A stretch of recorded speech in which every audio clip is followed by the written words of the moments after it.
各位好，欢迎收看中诚跆拳道，我是香山居士白教练。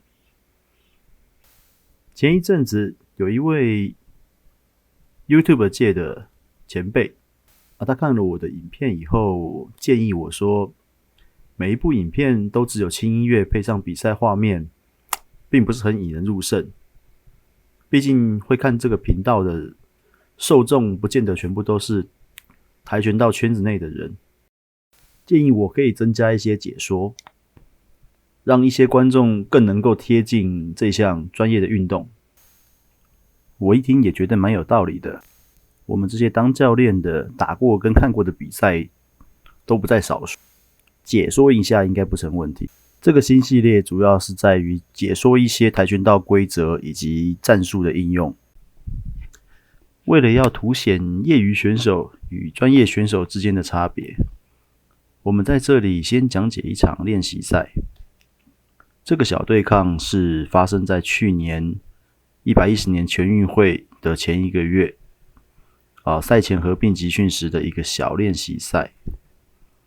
希望小朋友能通过这种半实战，让自己进步得更快速。这里先介绍一下两边选手的背景。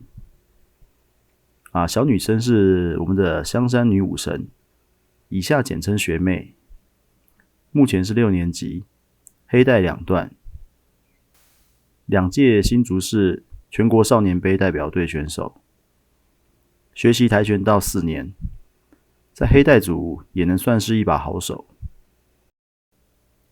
另一位是赵冠宇，以下简称学长，彰化师范大学2年级学生，黑带3段，学习跆拳道超过10年，新竹市全运会的代表队，也曾当选 U17 国手，妥妥的专业运动员。借由这次对决，让各位观摩一下一位好手与一位国手真正的差距在哪里。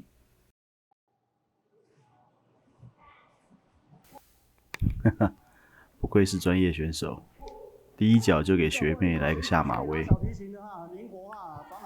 非常轻松的用滑步就攻击到了上端。学长先用前脚踩住了学妹的手，让她没有办法举起手防御上端，随后才攻击她的头部，而且是连续2脚。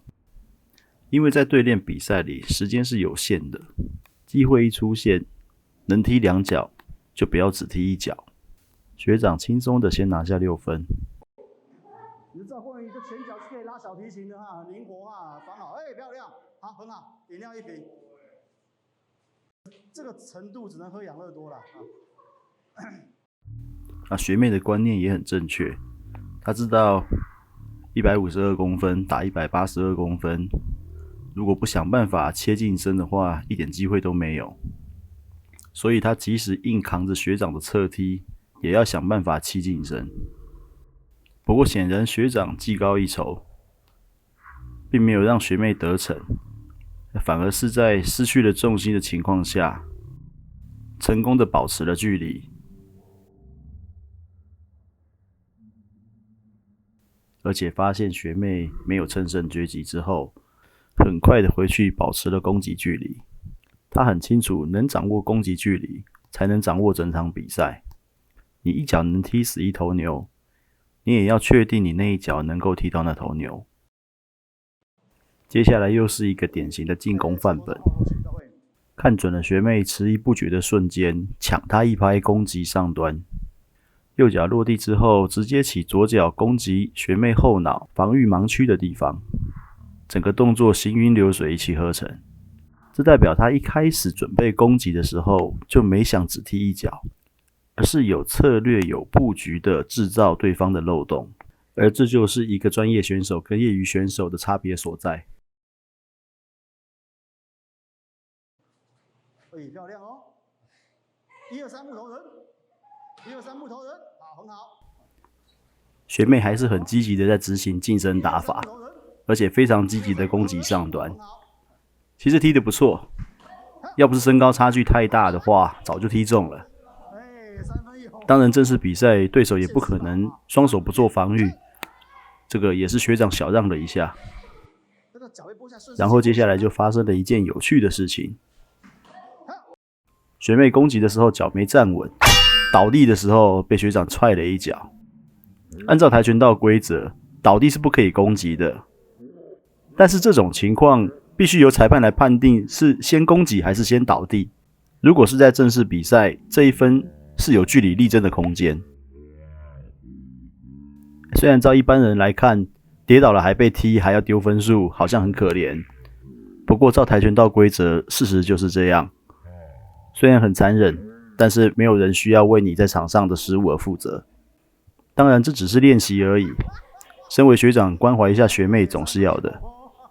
据我所知，赵冠宇在学校也蛮会照顾学妹的啊。如果有知道内情的同学，可以在下面留言。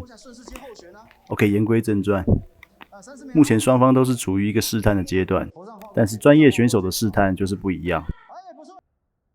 学长先起脚瞄准对手的上端，发现对方有所防御之后，马上改成中端侧踩，就算没有办法得分，也要扰乱你的对手。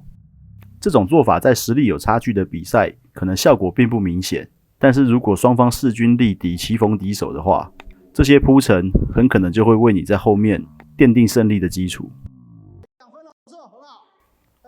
这一脚相信学妹不是故意的，不解释。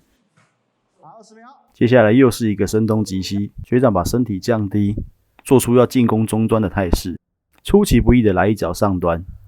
学妹显然完全没有防备，如果是在正式比赛，这3分相当于白捡的。